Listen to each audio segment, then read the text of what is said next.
નમસ્કાર દર્શક મિત્રો, નિર્માણ ન્યૂઝના ખાસ કાર્યક્રમ ટુ ધ પોઈન્ટમાં આપની સાથે હું છું ધર્મી નકો। દર્શક મિત્રો, આપણે જાણીએ છીએ કે ભારતના વડાપ્રધાન નરેન્દ્ર મોદી દ્વારા જે પ્રકારે અપીલ કરવામાં આવી છે, હાલ એક તરફ જો આપણે જોવા જઈએ તો ઘર્ષણની પરિસ્થિતિ વૈશ્વિક સ્તરે જોવા મળી રહી છે દેશોની વચ્ચે, તેમાં પણ ખાસ ઈરાન, અમેરિકા, ઇઝરાયલની જો વાત કરીએ તો મુખ્ય ઘર્ષણ જે છે તેના કારણે હવે અસર જે છે ભારત સુધી પહેલા પણ પહોંચી હતી, ફરી એક વખત હવે વડાપ્રધાન દ્વારા અપીલ કરાઈ છે। એટલે અનેક પ્રકારની જે તર્ક વિતર્ક છે ચાલી રહ્યા છે, અનેક પ્રકારની ચર્ચાઓ ચાલી રહી છે। છેલ્લા કેટલાક દિવસથી જ્યારથી વડાપ્રધાને અપીલ કરી છે ત્યારથી અનેક પ્રકારની ચર્ચાઓ જાગી છે। ખાસ કરીને જો સોનાની વાત કરીએ તો સોનું ન ખરીદવા માટેની સલાહ આપવામાં આવી છે। એટલે હવે સોનું ન ખરીદ્યા બાદ કયા પ્રકારે નુકસાન થશે, ફાયદો થશે, સોનાના જે વેપારીઓ છે, સોનાના જે ડીલર્સ છે, તેમાં કયા પ્રકારે અત્યારે હલનચલન આ સેક્ટરમાં જોવા મળી છે અપીલના કારણે। બીજી તરફ સામાન્ય નાગરિકોમાં, ગ્રાહકોમાં કયા પ્રકારે વલણ છે અપીલ કર્યા બાદ, અને આ સિવાય પણ અનેક પ્રકારની અપીલ વડાપ્રધાન દ્વારા જ્યારે કરવામાં આવી છે, પેટ્રોલ ડીઝલને ઓછો વાપરવા માટે, વર્ક ફ્રોમ હોમ વર્ક કરવા માટે એમને અપીલ કરી છે। અને સાથે જ આપણે જાણીએ છીએ કે ગઈકાલે જે પ્રકારે મધ્યરાત્રિએ ભાવ વધ્યા છે પેટ્રોલ ડીઝલના, તેના ઉપર પણ ચર્ચા કરવી છે। ચર્ચા કરવા માટે આપણી સાથે જોડાયા છે સૌથી પહેલા નૈનેશ પચ્ચીગર કે જેઓ આઈબીજે ગુજરાતના પ્રમુખ છે, અને સાથે જોડાયા છે સીએ નીતિન પાઠક કે જેઓ આર્થિક વિશ્લેષક છે। સૌપ્રથમ આપ બંને એક્સપર્ટનું હાર્દિક સ્વાગત છે નિર્માણ ન્યૂઝમાં। સૌથી પહેલા નીતિનભાઈ, શરૂઆત આપનાથી કરું। અત્યારે જે પ્રકારે નીતિનભાઈ અપીલ તો કરવામાં આવી છે વડાપ્રધાન દ્વારા, અપીલ કર્યા બાદ અનેક પ્રકારના ચેન્જીસ જોવા મળ્યા છે, આપણે આગળ પણ ચર્ચાઓ કરી છે। અત્યારની જો લેટેસ્ટ આપણે વાત કરીએ નીતિનભાઈ, તો કયા કયા પ્રકારના જે વલણો છે, સરકાર તરફથી પણ ક્યાંક નિર્ણય લેવામાં આવ્યા છે કે અમે અમારા કાફલામાં ગાડીઓ ઓછી કરીશું, જે સામાન્ય જનતા છે ક્યાંક રોષે ભરાઈ છે, ભાવ વધ્યા છે, સોનું ન ખરીદવાની અપીલ કરી છે, વર્ક ફ્રોમ હોમની અપીલ કરી છે, તેની વચ્ચે નીતિનભાઈ સૌથી પહેલા એ જણાવો, ઓવરઓલ અત્યારે અપીલ બાદ કેટલી ઇફેક્ટ જોવા મળી છે ઇન્ડિયામાં? એવું છે કે પહેલા તો ગવર્મેન્ટે કેમ અપીલ કરવી પડી, કયા સ્ટેજ પર આવ્યું, બરાબર? એક તો આ વોર જે વેસ્ટ ઈસ્ટની જે વોર છે એને લીધે આખા જ દરેક કન્ટ્રીમાં સપ્લાય ચેઇન અસર થઈ ગઈ છે। સપ્લાય ચેઇન એટલે ત્યાંથી જે માલ જે આવતો જતો હતો એ અટકી ગયો, એટલે 20% ક્રૂડ હતું એ જે જગ્યા પર આવતું હતું એને લીધે અત્યારે પેટ્રોલ ને બધું ડીઝલ અત્યારે પણ આપણી પાસે શોર્ટ સપ્લાયમાં છે, એટલે આપણી પાસે સ્ટોકમાં છે એ વાપરીએ છીએ। એટલે ગવર્મેન્ટનું એવું કહેવું છે કે જો તમે પોલ કાર નહીં વાપરો, તમે આ બધું નહીં કરો તો આપણી પાસે પેટ્રોલ ખલાસ થઈ જશે। દરેક કન્ટ્રી પાસે પેટ્રોલનો જે સ્ટોક હોય એ ધીમે ધીમે ઓછો થતો જાય। બેઝિકલી ગવર્મેન્ટે જે પહેલું જ સ્ટેપ ગોલ્ડ બંધ કરવાનું કીધું, તો જે ગોલ્ડના જે સાહેબે કીધું, નૈમેશભાઈ કીધું કે અમે ક્રિકેટ મેચ રમવું પડશે, પણ ક્રિકેટ મેચ 10-15 દિવસથી વધારે રમવાનો વારો નહીં આવે, 10-15 દિવસમાં બધું ખતમ થઈ જશે। ગવર્મેન્ટે એટલા માટે કીધું કે આપણે જે ક્રૂડ છે એનું 20% આપણું જે છે, 85% આપણે ક્રૂડ ઇમ્પોર્ટ કરીએ છીએ। હવે ક્રૂડ ઇમ્પોર્ટ કરવા માટે જ્યારે 70થી $80નો ભાવ હતો, એનો વધીને 100થી 115 થઈ જાય તો આપણે ડોલર ખરીદવા પડે। ડોલર ખરીદવાને લીધે શું થયું કે ડોલરનો ભાવ 85ની આસપાસ રહેતો હતો, એની જગ્યાએ 95 થઈ ગયો। હવે આપણે ગઈ વખતે જે ગોલ્ડ ઇમ્પોર્ટ કર્યું, હવે ગોલ્ડ ઇમ્પોર્ટના બી આપણે પૈસા આપીએ, આના બી પૈસા આપીએ, તો શું થતું હતું કે આપણા દેશને જે ભારણ છે એ બહુ વધી જતું હતું।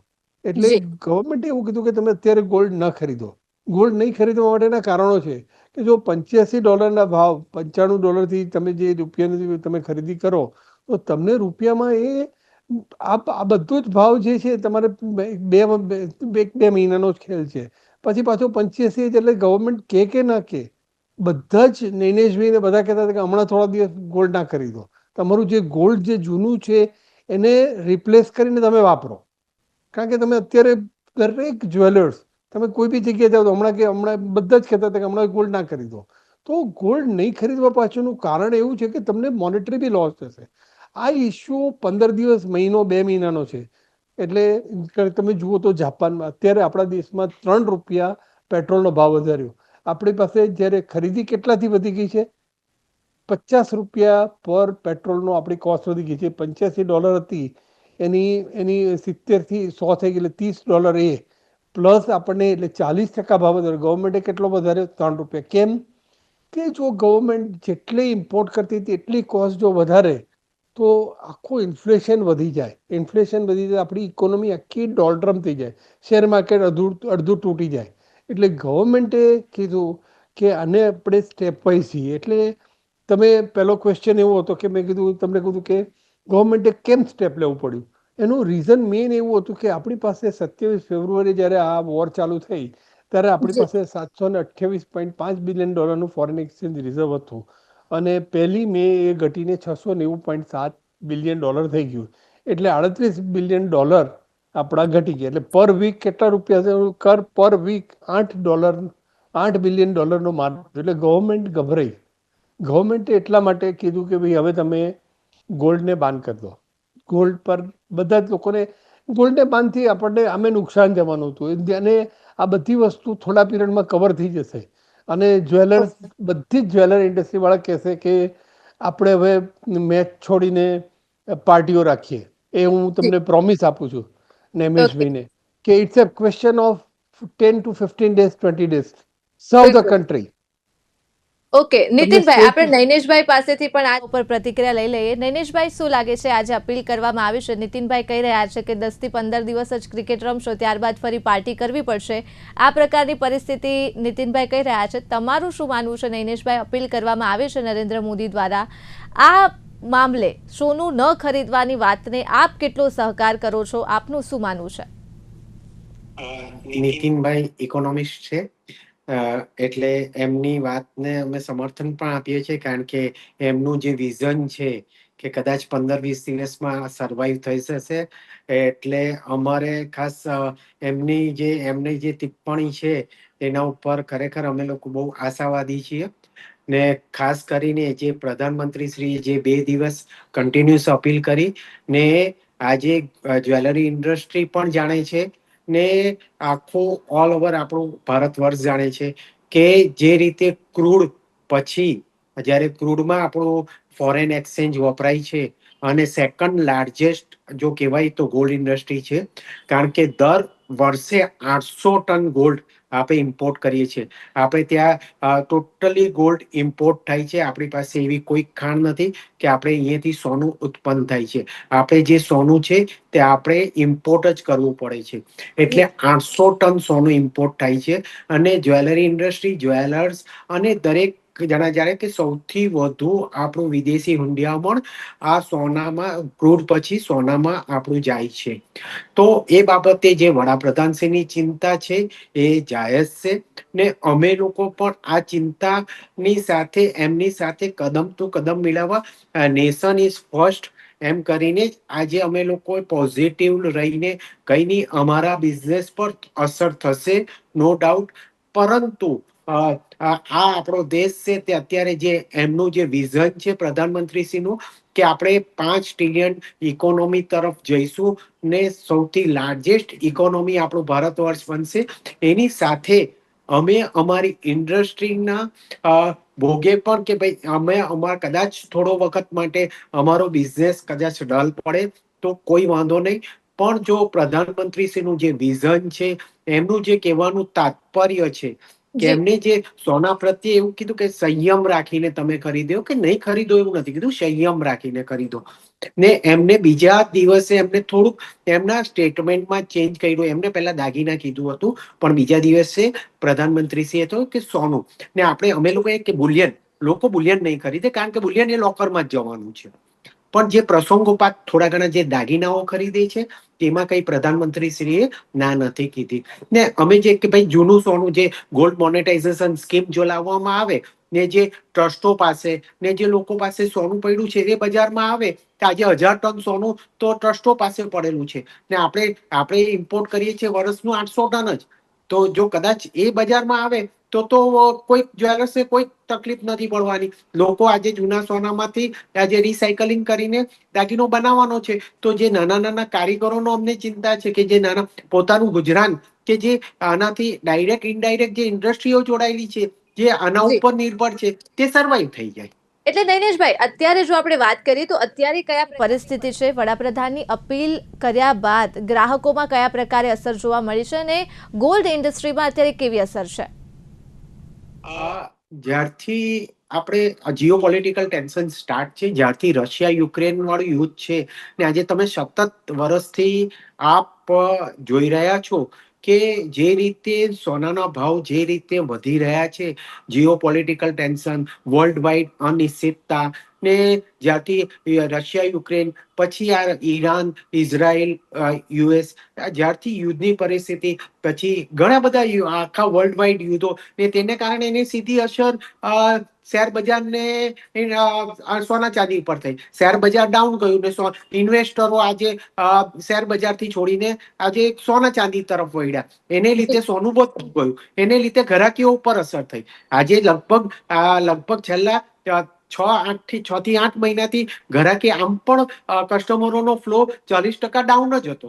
પણ જેવું પ્રધાનમંત્રી છે 2-3 દિવસ પહેલા જે સ્ટેટમેન્ટ આપ્યું એનાથી ને તરત જ બીજે દિવસે ગવર્મેન્ટે એના ઉપર એક્શન લીધા ને ડ્યુટી સીધી 6% ની 15% કરવામાં આવી. એટલે સોનું અને ચાંદી એક પાછા વધી ગયા. ને આજે જે આગલે જયારે એમનું સ્ટેટમેન્ટ આવ્યું તે દિવસે સોનાનો ભાવ લગભગ 1,52,000 ની આજુબાજુ, ને અત્યારે 1,65,000. એટલે આમ ઓવરઓલ વધી ગયું, લેબર કોસ્ટિંગ વધી ગઈ, એટલે ગ્રાહકો આમ પણ ઓછા થઈ ગયા. ને એમની આજે અપીલ પછી લગભગ 20-30% ઓર ઘટાડો આવ્યો. એટલે અત્યારે કોઈ પણ શોરૂમોમાં જોઈએ તો ઘરાકી એકદમ પાકી થઈ ગઈ. બિલકુલ.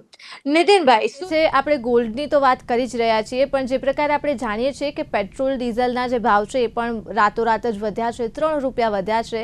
નીતિનભાઈ, ગોલ્ડની સાથે એક નજર પેટ્રોલ ડીઝલ ક્રૂડ ઓઇલ ઉપર કરીએ તો તમને શું લાગે છે, આ ભાવ વધારો જે છે કેમ થયો છે? થયો તો શા માટે 3 રૂપિયા જ થયો છે? અને આ જે ભાવ વધારો છે એ કેટલો નડશે સામાન્ય જનતાને? ભારતમાં અત્યારે આજે ભાવ વધારો થયો છે પેટ્રોલ ડીઝલના જથ્થાની પણ જો આપણે વાત કરીએ, કેટલો સ્ટોક છે અને સામાન્ય નાગરિક માટે આ જે અસર છે પેટ્રોલ ડીઝલની એ કેટલી થશે? સપોઝ આપણો કન્ટ્રી છે હવે વૈશ્વિક કુટુંબ કહીએ તો એવું ચાલે છે. તો યુએસએમાં તમે પેટ્રોલના ભાવ જુઓ જે વધ્યા છે, એના કરતાં મોદી સાહેબે જાણી જોઈને 3 જ રૂપિયા ભાવ વધાર્યો છે. એકચ્યુઅલી તો એમની કોસ્ટિંગ બહુ ઉપર ગઈ છે, ઘણી બધી વધી ગઈ છે.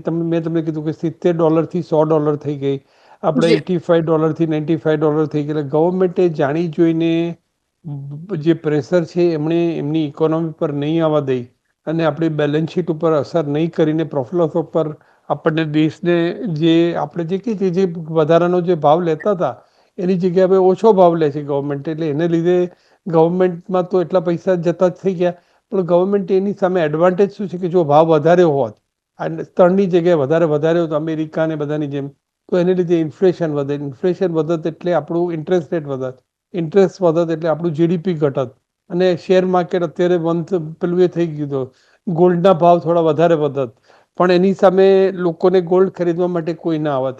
એટલે ઓવરઓલ ગવર્મેન્ટે આના માટે પરફેક્ટ પ્લાનિંગથી જઈ રહી છે. હું તમને એક એક્ઝામ્પલ આપું. જ્યારે આ જે તમે કોઈ પણ વસ્તુ લો કે ભાઈ દેશ પાસે જેટલા પૈસા છે એ પ્રમાણે એમને માલ ખરીદવો પડશે. જે પણ ઇમ્પોર્ટ જે કરવાનું હોય, ક્રૂડ ઓઇલ છે, ગોલ્ડ છે. ગોલ્ડ એક જ વસ્તુ એવી છે કે જે ઇમ્પોર્ટ ના કરો તો ચાલે એવું છે, બાકી ક્રૂડ છે, પછી સપ્લાય ચેનનો છે.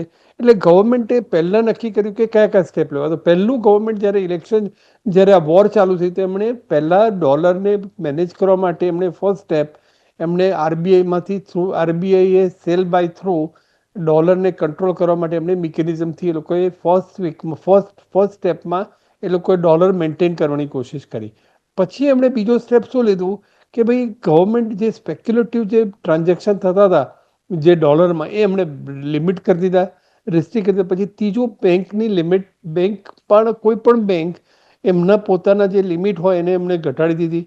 અને કોઈ પણ માણસ ફોરવર્ડ કોન્ટ્રાક્ટ કરતો હતો ડોલરમાં, જો એ ડિલિવરી બેઝ ના હોય તો એને ફોરવર્ડ કોન્ટ્રાક્ટ બંધ કરાવી દીધો. ત્રીજું વસ્તુ શું કરી કે એમણે ઇમ્પોર્ટ, એટલે આપણે બેંકમાં બેલેન્સ વધે, ઓછામાં ઓછું જાય અને વધારેમાં વધારે આવે એવું ગવર્મેન્ટ છેલ્લા કેટલાય વખતથી મહેનત કરે છે. ગોલ્ડમાં શું કર્યું, ગોલ્ડથી આપણા પૈસા જતા હતા તો આપણે મિનિમમ કરી નાખ્યું. હવે ઓઇલ આપણે ઇમ્પોર્ટ કરવું પડે છે તો કંઈક ઓછું ઇમ્પોર્ટ કરવું પડે તો શું કરવું પડે, તમે લોકો ઓછું વાપરો, પુલ કાર કરો, પછી એ કરો, ઇમ્પોર્ટ ઓછું કરો, ફોરેન ટ્રાવેલ ઓછું કરો, અનનેસેસરી તમે ફોરેન પાછળ જે ખર્ચા થતા હોય અનનેસેસરી ના કરો. એવું બધું ગવર્મેન્ટે સીધું એક એક કરીને સ્ટેપ લીધો. હવે આ પરિસ્થિતિ એવી આવી ગઈ છે કે હવે એમને બાન કરવું પડશે.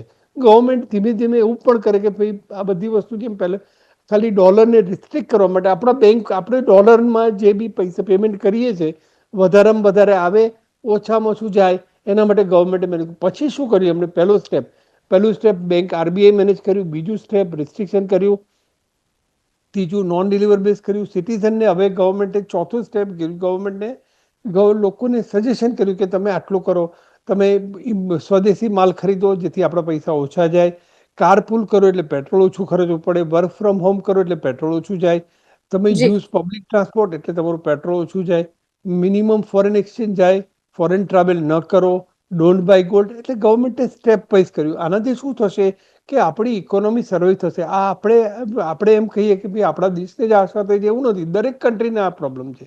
પાકિસ્તાન ને એ બધામાં, બીજા બધા કન્ટ્રીમાં તો વધારે, ગલ્ફ કન્ટ્રીઝને તો આની સૌથી વધારે અસર થઈ. ગલ્ફ કન્ટ્રીઝમાં લોકો ટ્રાવેલ કરતા તે બંધ થઈ ગયા, એમને ત્યાં લોકો માલ ખરીદતા બંધ થઈ ગયા, ત્યાં આગળ વોર જ ડાયરેક્ટ થાય છે. એ જી લોકોને પણ એટલી અસર થાય તો આપણને તો થાય જ ને. એટલે પાંચમું સ્ટેપ, હવે ગવર્મેન્ટ ક્વોન્ટિટેટિવ રિસ્ટ્રિક્શન આપશે. જેમ ગવર્મેન્ટે કીધું કે તમે સ્વદેશી માલ ખરીદો, કારણ કે આપણે જે શું કહેવાય કે મોબાઈલ પછી ટીવી અધરથી અમુક જે માલ ખરીદતા હતા, જે હાઈ એન્ડ પ્રોડક્ટ કહીએ, જે એક્સપોર્ટ લક્ઝરી પ્રોડક્ટ, એને લીધે આપણે ઇમ્પોર્ટ વધારે કીધું. ગવર્મેન્ટે કીધું કે હમણાં એ બધું ન ખરીદો.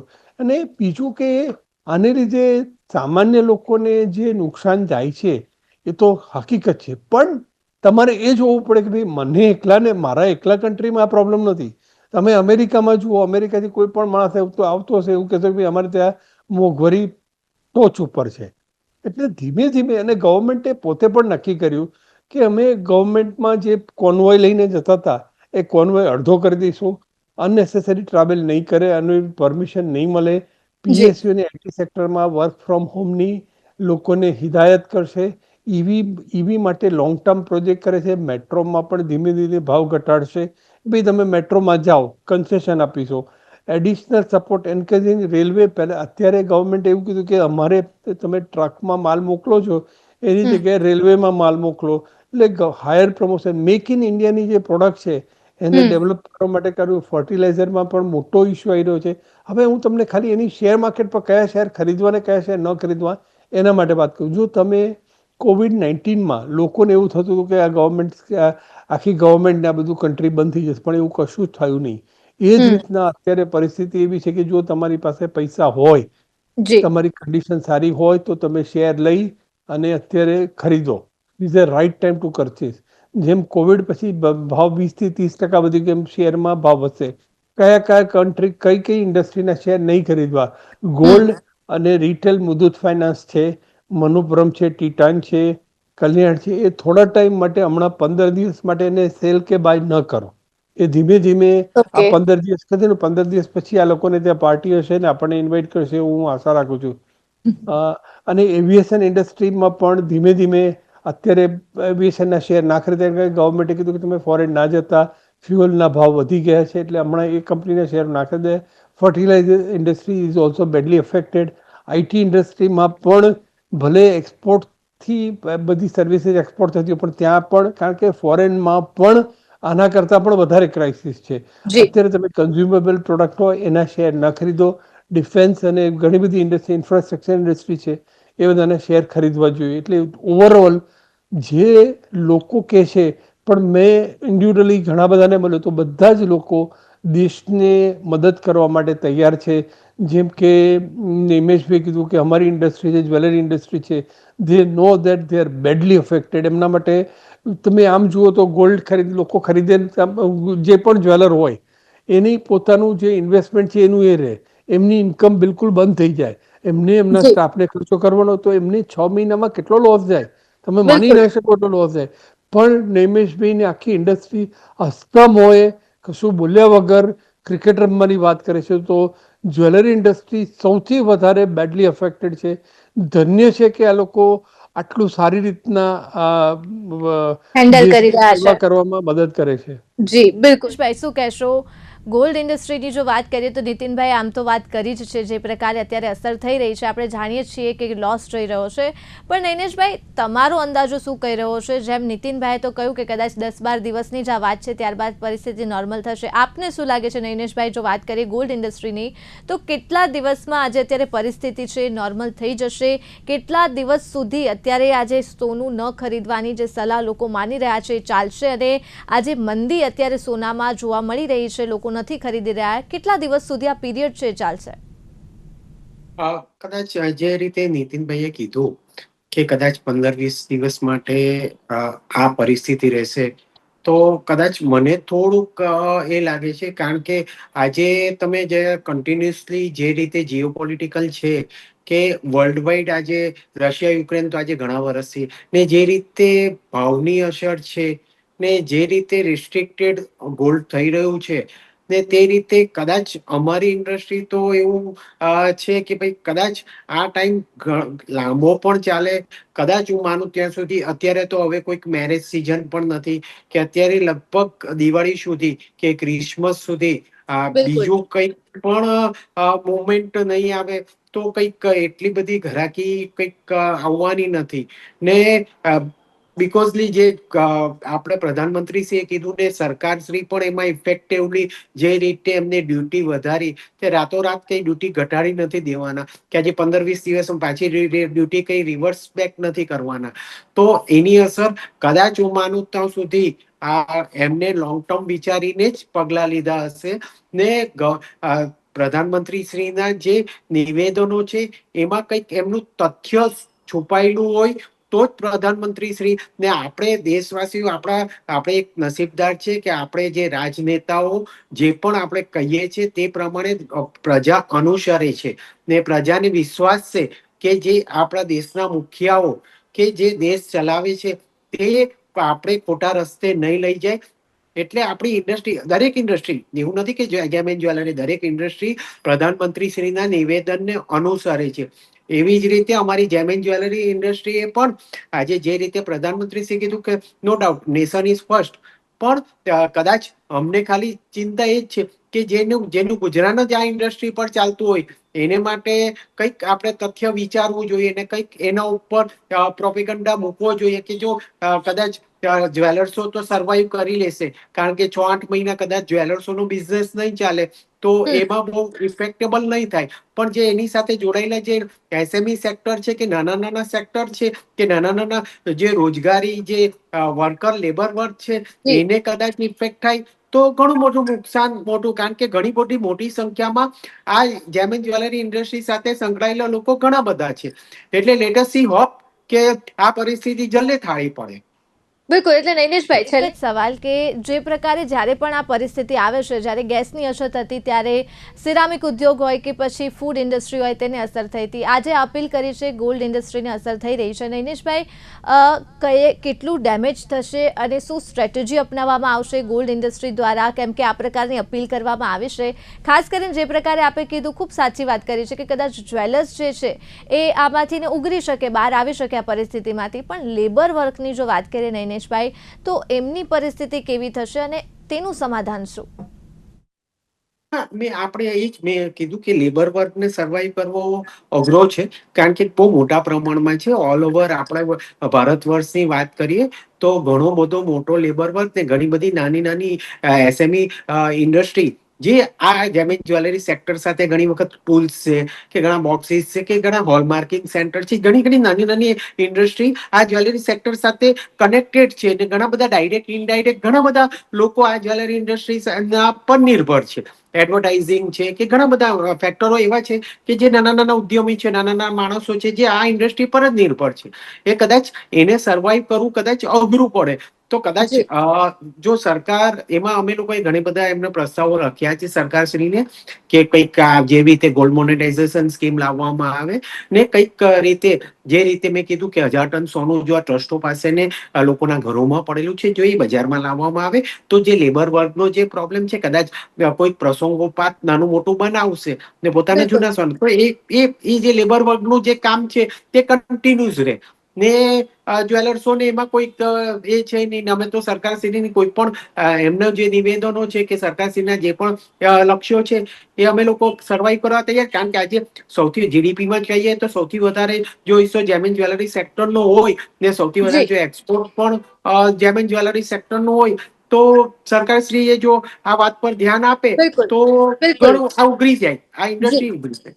જી ભાઈ, છેલ્લે સમયનો ખૂબ અભાવ છે. નીતિનભાઈ, ટૂંકમાં આપની પાસેથી જાણવા માંગીશ, આ સમગ્ર પરિસ્થિતિમાં અત્યારે આપ શું આશા રાખી શકો છો? હવે ગવર્મેન્ટ જે છે કયા પ્રકારની સ્ટ્રેટેજી બનાવશે, સેન્ટ્રલ ગવર્મેન્ટની જો વાત કરીએ તો, અને એઝ અ આર્થિક વિશ્લેષક નીતિનભાઈ, આપનું શું માનવું છે કે આ પરિસ્થિતિમાં ગવર્મેન્ટે શું કરવું જોઈએ અને સામાન્ય નાગરિકોએ કયા પ્રકારે અત્યારે વર્તન કરવું જોઈએ? તો સામાન્ય નાગરિકોએ સમજવું જોઈએ કે આખા ઇન્ડિયામાં, આખા વર્લ્ડમાં આપણો ઇન્ડિયા એક જ એવો કન્ટ્રી નથી કે જે બેડલી એફેક્ટેડ છે. બધા જ કન્ટ્રીમાં અસર છે, ઇન્ક્લુડિંગ અમેરિકા. એટલે અત્યારે ટ્રમ્પ અને ઈરાન ઉપર પ્રેશર છે કે આ બધું વોર ગમે તેમ જલ્દી કરીને ખતમ કરો.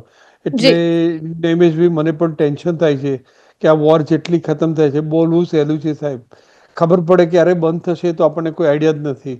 એટલે હું તમને આશ્વાસન જ આપતો હતો, મને આશા વધારે હતી અને હોપમાં જીવતો હતો, એટલે રિયાલિટી તો ખબર નથી. અને જે માણસને જ્વેલર્સને વધારે અસરથી હું સમજી શકું છું, ગવર્મેન્ટ એના માટે કંઈક સ્ટેપ પણ લેવા જોઈએ. પણ ગવર્મેન્ટ ધીમે ધીમે એવું પણ ખરીદી શકે, ગોલ્ડ પરચેસ પર બાન મૂકે, વર્ક ફ્રોમ હોમ કમ્પલસરી કરી શકે, ફ્યુઅલનું રેશનિંગ થાય, ફોરેન ટ્રાવેલ રેસ્ટ્રિક્શન થાય, નો લોકડાઉન જેવી પરિસ્થિતિ, ઘણી બધી વસ્તુમાં ઇમ્પોર્ટ પર બાન આવે. જો આ લાંબુ ચાલશે તો આવી રીતના કરવું પડશે. ખૂબ ખૂબ આભાર નીતિનભાઈ, નૈનેશભાઈ, આપ બંને એક્સપર્ટનો અમારી સાથે જોડાવા બદલ, ચર્ચા કરવા બદલ ફરી એક વખત આપનો ખૂબ ખૂબ આભાર. તો દર્શક મિત્રો, આજના વિષયમાં ચર્ચામાં માત્ર આટલું જ. ફરી મળીશ એક નવા વિષય સાથે. હાલ મને આપશો રજા. નમસ્કાર.